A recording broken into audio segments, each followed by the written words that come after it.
அண்ணா பல்கலைக்கழக மாணவிக்கு ஆதரவாக சென்னையில் போராட்டம் நடத்த முயன்ற பாட்டாளி மக்கள் கட்சியின் நிர்வாகிகளை போலீசார் கைது செய்தனர்.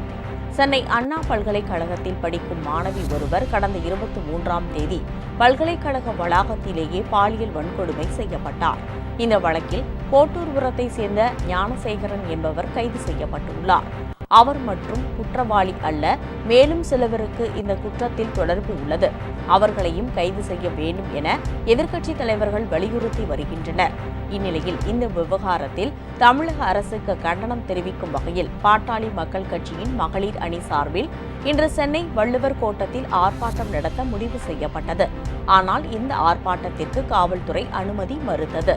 மேலும் அந்த பகுதியில் ஏராளமான போலீசார் குவிக்கப்பட்டனர். எனினும் தடையை மீறி போராட்டம் நடத்திட சௌமியா அன்புமணி தலைமையில் ஏராளமானோர் வள்ளுவர் கோட்டத்திற்கு வருகை தந்தனர். அவர்களை போலீசார் தடுத்து நிறுத்தி வாகனத்தில் ஏற்றி அழைத்து சென்றனர்.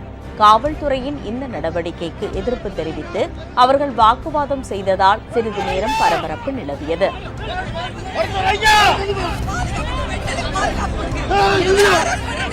Hey,